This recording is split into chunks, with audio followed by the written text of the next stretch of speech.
Well, I'm Lisa Rustin. I'm the general manager for Sun Harbor Marina in San Diego, California. And the first thing I wanted to say was, I think you girls are doing a fantastic job. I was reading about and the sustainable sales that you're making for the Haitians, and it's just amazing. I didn't realize at first that you're high school students.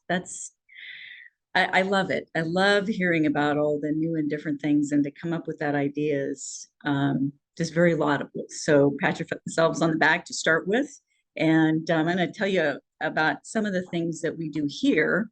Some of them might be translatable to what you're doing there, what you might want to do, and others might not, just because of location. First, Sun Harbor is the first LEED certified marina in the world, which is all about the structures. We have lighting shelves in the buildings. We have energy efficient glass, tankless water heaters, different kinds of landscaping, lots of different structural things, which probably isn't very relatable or translatable to what you want to be doing, but that's how the marina was built 17 years ago. And from that, we decided to become a clean marina. And a clean marina is a voluntary program. And there's a lot of them throughout the United States. Those are they're not focused on the structure itself. They're focused on the practices. And the practices of what you do in and on the water, not just for a marina, but for every boater, everybody that utilizes the waterways in the United States in any way. The goal really of that program is to keep things out of the water that shouldn't be there. And if you can't keep it out of the water, then go in and try to clean it up. A lot of education, a lot of parts to it, but I'm going to boil it down to just a few things, and then skip over to something else. We're concerned about oil getting in the water, always a bad thing. So we have different practices that boaters, individuals, that we can either train them, show them, send on in an e-blast, go out onto the docks when you're fueling, when you're working in a boat, when you're in the parking lot. So everything in San Diego, I don't know if it's like this where you are, but everything here that gets put onto the streets or onto parks or anywhere else runs into a storm drain and straight into the ocean. And so whenever we have a rain event, we have water that's contaminated. So then people can't get in the ocean. You don't want to be in the bay. So anything that, if you wash your car, if one of our bigger items is, fueling your boat, taking the sewage out of your boat. One of the things we have here is a pump out system that connects directly to your boat and your slip. So you don't have to have a service come in. We don't want anybody pumping anything overboard into the water. It's much harder to clean something up than it is to keep it from getting there in the first place. So that can be done with individuals and how they manage their boat, their life, how they relate to the water, trash, hazardous materials. A lot of things around the water and around boats can be very hazardous, not just the fuel oil, but everything that's washed off the top of your boat. So we have down to not only education packets, but every contractor who comes to the marina has to have sign an agreement. They have to use the tools that we tell them are safe to use. We don't want them using power tools on their boat with sand and dust, fiberglass. It's not the easiest thing to keep up on, but it's what we do here. So that's taken time. And I'm not really proposing that that's anything that you should start up where you are, But you can take one thing, and I actually want to, before you start asking questions, I want to talk about one thing that we've done recently, besides doing the whole clean marine program and having everything in place so that we don't put debris and toxins into the water. San Diego is, in a sense, not unlike areas in New Orleans where you have toxins that have been put into the water from a particular industry. Here we have the aeronautics industry, and they're not building airplanes here anymore. Part of the reason for that is because they contaminated all of San Diego Bay with PCBs, dioxins, and other toxins that never go away unless you get into the soil and take them out. So all of San Diego Bay is full of these, not only microplastics, but these actual toxic chemicals that until a couple of years ago, the only way to deal with that was to take barges, cranes, lift the soil out, and just remove it. Well, that damages the environment. We have sensitive habitats here in the Bay. It really wasn't the best way, but it was the only way that anybody knew at the time to do anything about it. And there's a company that's called EcoSpheres. Well, they have several products now. One of them, the port reached out and partnered with them. And we said, okay, we'll partner with you. You can use all the waterways around our marina to deploy your product and see if it works. This is what it looks like. This is in miniature.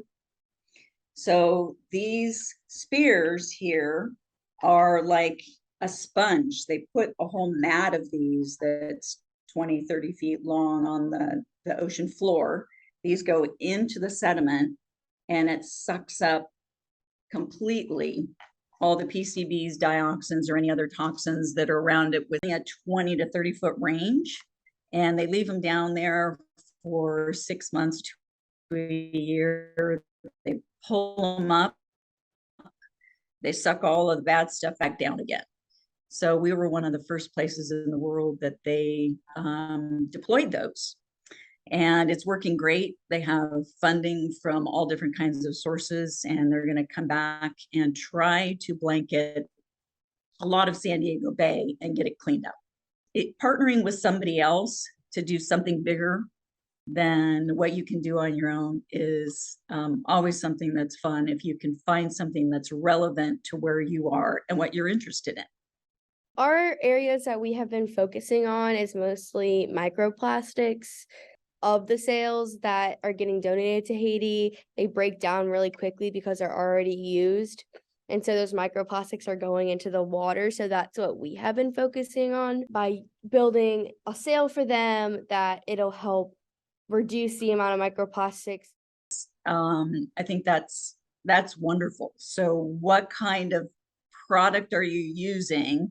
And one of the things I would ask is, have you reached out to different companies, either in your area or across the country, to say, can you donate this kind of fabric? Is this material going to be better than this one over here for not breaking down? We have done a lot of research on different fabrics. We tested 2 of them, but they didn't meet the requirements that the Haitian sailors were needing. So we are ending up using Dacron for our final sale, but we did reach out to different sailmakers about getting donated material when we were creating our first prototypes to help in the process of getting that material to create these prototypes to see if they would work for the Haitian fishermen.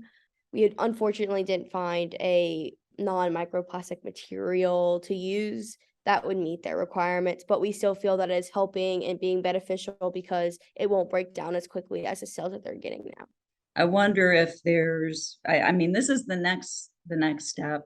It may be too big a step, but is there somebody who can create one that is what you're looking for? Is there some other, sometimes it's more about the paradigm itself and where you're going. Maybe you go to a different industry that isn't used to making sails, but they have the product that you need. and you can translate that over to using it for what you want to. That may be a little bit big. You've got Dacron now, and that's a lot better, I'm sure, than what they have going. So is this something that you would also, my next question for you would be, is it something that you would use outside of Haiti somewhere else? I think that it would definitely be able to be used in different countries to help other fishermen. I think for our class, we're focusing mostly on Haiti, at least for the near future. Hi, I'm Evie. This year, we are kind of on a time crunch to get a sail to Haiti for in our class before the end of this year and the end of this quarter. But next year, the class is still going to go on. So there definitely will be more opportunities to investigate materials and possibly better materials than Dacron or than anything else that we've tested this year. It really helps to carry on and have it not just be a one and done. Not about the Haitians, but I want to put another idea in their young minds, because what they've come up with, I think, is fantastic.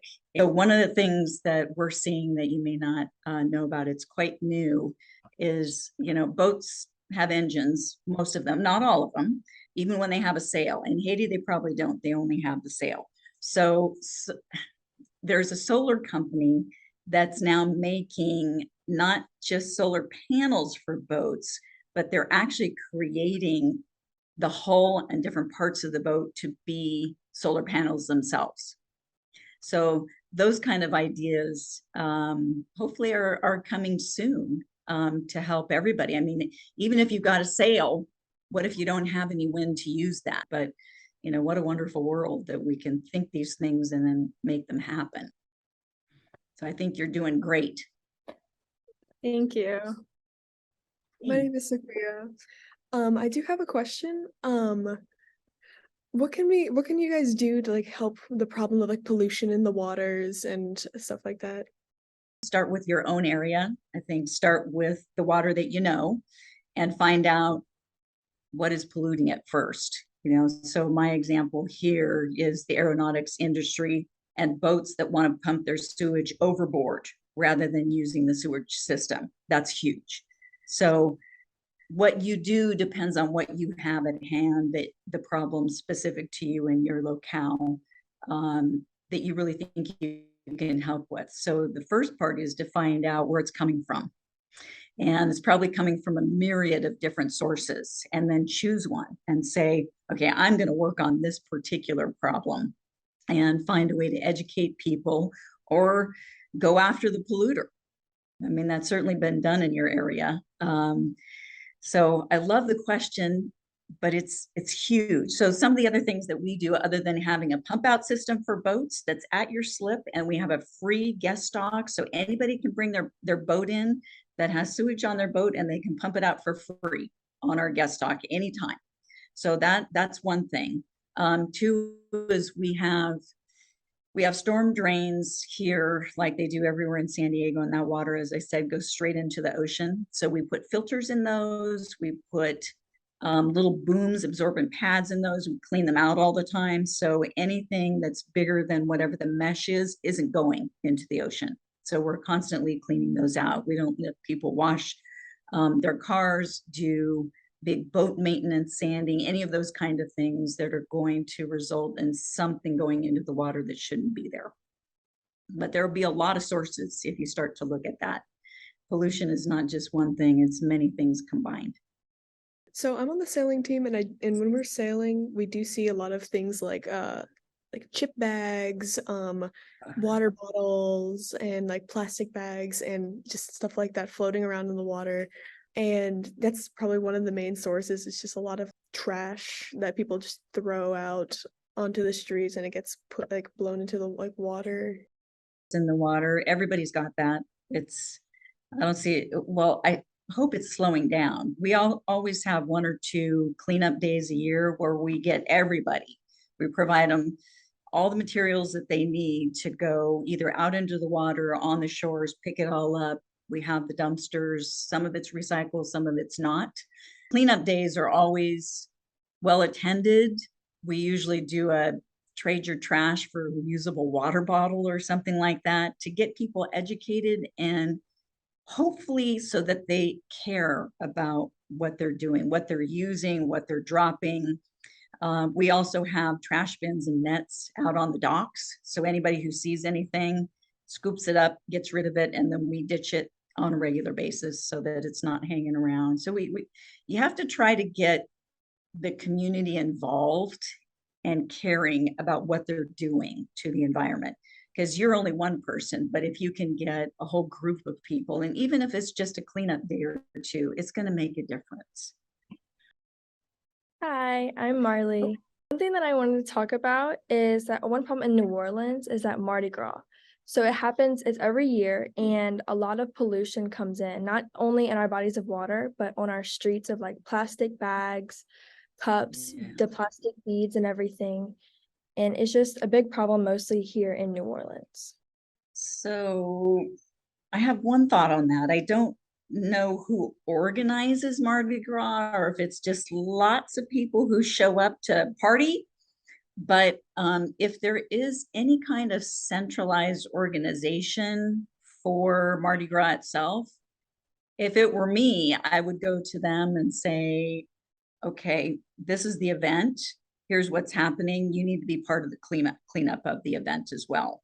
And if there isn't something like that, I would say it's time something be created, because I can't even imagine how many beads, bags, trash that are left over. And if there's not a group that's already designated that's part of the event, even though it lasts for a long time, if that's not already there, it probably needs to be there, because that's huge. Eventually that's going to end up, I mean, not just sitting on the street, but somewhere you really don't want it to be, and it's not going to go away.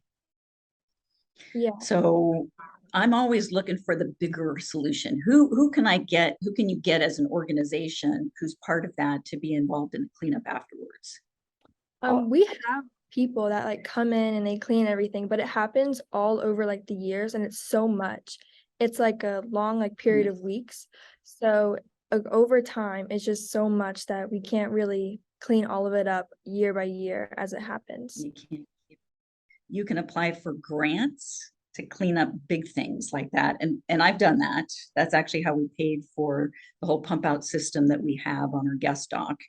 I don't know if in Louisiana you have anything like that, but maybe the state itself needs to be involved, since it's such a big event and it's so high profile.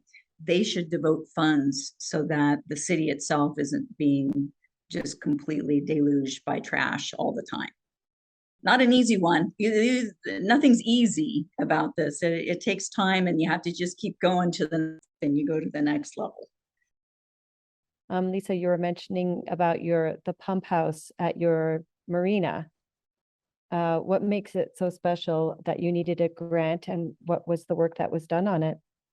When the marina was built, we dedicated a whole area are free and available to the public. And one of our biggest problems is people who get on their boats and they have a head on their boat and then they dump the sewage overboard. Well, we can't have that. We don't want that. Even out in the middle of the ocean where they can, we really don't want that. So when we built the marina, we put in slip pump out valves. So you can just go to your slip, drive the cart down your dock, hook it up, but we wanted it available to the public as well. So that's one of the things that was really important to us as a clean marina. Don't put it into the water. What other things can we do on our property? It costs us money, but the state paid for that part. We put the dock in. We just put a new one in because the last one was too old and it failed. We're one of 3 in all of San Diego that you can get to that don't cost you anything, that the public Fantastic. can go to. That's the push behind it. So we actually, anytime a new boater comes into the marina, they have to get trained on the system. We want them to know how to use it. We want them to not be afraid of using it. If they're going to be here, they have to have a lesson. So we go through the whole process. It's one thing to have it available. It's another for people to be comfortable using things that they have. Yeah, it's interesting because as an inland sailor on lakes, it's absolutely completely forbidden to be pumping out, or even like in a lake, especially since the lake I sail on is the drinking water reservoir. The water that gets put into the lake has already gone through water treatment, and then all the water that leaves the lake for drinking water gets treatment as well. In our marina, there is a pump out station, but because of the lowering levels of the lake, a lot of the sailboats can't get to it because their keels just hit the Oh. cables that are holding the Yeah. docks together. Yeah. But they do have They a guy that drives around, and he'll pump out your boat. We have lots of boats on mooring balls, Right. and yes, there's boats that can go out to them and do it, and then they can come to us and dump all Yeah. of that for free. So we're just trying to make it easier because we know it's happening. Our marina lives right next to where we are in the bay is kind of like a cul-de-sac. So we're at the end of the line. So everything kind of gets swept into us. We have we've helped the port and worked with them to contract with this boat that's a trash skimmer boat, first one of its kind here. Mhm. Our welder, who has a shop here at the marina, helped to build this boat. So he goes around after storms, and he's got a conveyor belt off the back of his boat, just picking up trash, take it to shore, into the dumpster, go back out again and get more. Oh, wow. Which That's employment opportunities and keeping things green. That's always a win-win situation. Yeah, but this is one of a kind boat, but there are different trash skimmers. One of them is made by the company that made our pump out system. It's Keco, Keco, and they have trash skimmers. They've reused some other kind of pump thing, and you can put them in the water. And if the tide or the water is moving around there, it sucks it all in, you dump it out and put the big basket back in it again. They're pretty good sized. So there are things like that, but Wow. the boat is a little more productive than those stationary ones. Hi, I'm Madeline again. And I'm on the sailing team here at Ursuline. And this past weekend, we went to district championships in Houston. And while we were there, a boat was pumping out their sewage, and it created they were at the pump station when they were doing this. It created a bad smell everywhere. And I wanted to know if that is something that is normal that happens at these pump stations, or was something going wrong at their pump station? Something went very wrong. It's the hose that's airtight connected, which is why we always educate people, and it goes straight into the sewer pipe. So there shouldn't be any method for it to leak out. But if they were just pumping it overboard without being at a station or another boat coming to it, then they were doing something illegal. And I'm surprised nobody called whoever is the authority there, because we have all those authorities on speed dial here. We see oil in the water, sewage, anything like that, we're calling up, and the Coast Guard or the Harbor Police are here. And they try to figure out who it is so that we can put a stop to it. Yeah, I think that they were definitely pumping it at the pumping station. I think something must have gone wrong because the smell was everywhere. If you don't know how to use it and you're not connecting that properly, it's a big problem. And what about the oil and gas situations in marinas? How does your marina keep that down to a minimum? Yeah, we have a few different things. First is education. So everybody gets their little boater kit, boater orientation, absorbent. We have a whole absorbent pad program that we fund now. So on the dock, we have a huge, like one of those pool toy big plastic bins full of booms and pads and a pump. So if anything's going on, they know that, and it says spill kit all over it. So they can come and grab whatever's in there, and we'll refill it the next day, or we'll come out and help them.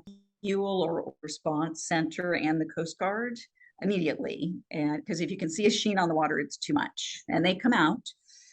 If we know where it's coming from, then they go talk to the boater. They might get fined, they might get warned, they might just get more education. My dock master is on our docks all day long. So we provide all the materials, we give the education. If something goes wrong, we're down there and the authorities are called as well. Sometimes it's hard to figure out where it's coming from. And not all boaters are experienced. We have a lot of new boaters here since COVID. We have all of those things, but we provide everything that we can. And we actually have we don't have a fuel station here, or a fuel dock. We've chosen not to do that, but we have a hazmat rule, and everybody knows if they've got some oily rags or old oil, that kind of thing, they bring it to us. We put it in a hazmat barrel, and then every few months, the hazmat team comes and picks it up. So those are the things that we do here. We can't control everything, but we do our best on the front end to let people know how important it is. And frankly, if they, boat slips are at a premium in San Diego. If they break the rules, and I think they're doing so and flaunting it, then I give them notice and they have to leave. So I hate to go that direction, because I like education and, having people having to be a positive experience. When the other boaters know that somebody had to leave because they weren't being a good, clean boater, boy, that changes things. People start following the rules. So with a marina like yours, is there a premium because of how many awesome added preventions you have for protecting the environment? People do search us out. The boaters do search us out. They'll see those things on the website, and if that's important to them, then they'll tell us when they call us and want to bring their boat here. But it's work. You actually have to think about these things and do them on a daily basis, and not everybody wants to do that, but the ones that do find us. It becomes habit. You don't even really notice that you're doing it. It's sort of like what happened when we first were starting to recycle and have recycling at home and having your bins, and you'd had to separate your trash from it. But then it just becomes habit. And to that topic, actually, there's always, I don't know if you could speak to this at all, there's always a debate online among cruisers, especially those who go to, blue water cruisers, or they're liveaboards. And there's always this debate between having glass on your boat in the galley, or keeping plastic or that kind of thing. And do you have any thoughts on that? No plastic. There are circumstances, and glass is a different kind of hazard on a boat, but unless you can reuse that plastic over and over and over again, I'm hoping that debate has moved away from plastics, even down to, don't buy your detergent in a plastic container in little, plastic pods. Buy the sheets, that just dissolve. So you have none of that. Big transition. It has to be available, the options that are the best. And if you're out cruising long distance and that's all you have, that's what you're going to use. But on the other hand, what are you stocking up on? Are you using glass for all of those things and just refilling it? Because most of those plastic containers are not terribly reusable. So where do I dispose of that? Yep. And glass, unless you break it. I'm in the glass camp. I'm in the glass camp too. If you could do one magical thing for the environment, what would it be? That's a good question. I think the most important thing is obviously keeping the pollution out of our oceans and preventing trash from going in it in the first place. These plastics can affect not only the sea life in the ocean that helps keep our earth clean, but the people that purely survive off of fishing, like the people in Haiti.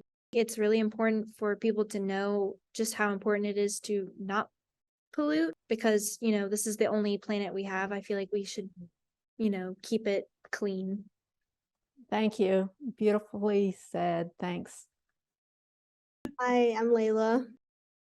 In the STEM class, has that experience of working on practical things heightened your interest in science and engineering and solving hard problems?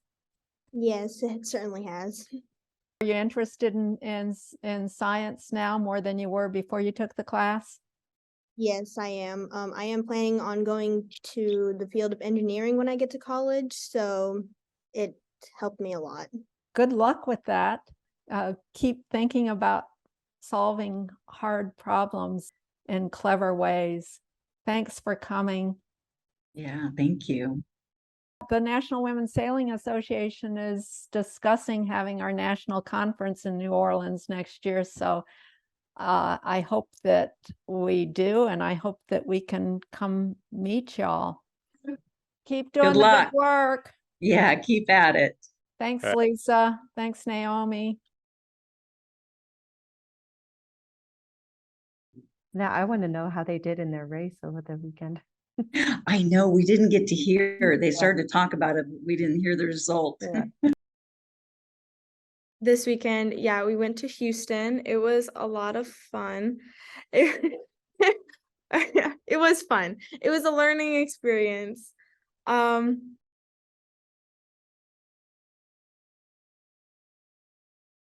Yeah, I've got another question for the Ursuline girls. What would be the one thing that would be most beneficial? Would it be technological knowledge, money, resource, time? What would you need to do more? Hi, I'm Rosie. As far as how we can ask for help for other people outside of the classroom, I think the most important thing is money, just because of how expensive the materials are.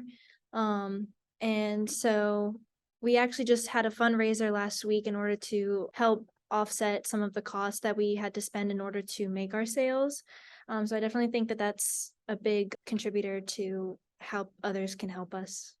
And besides the money, how about technical advice? There's a lot of scientists that are thinking about things, and sometimes young people think of things that no one else has.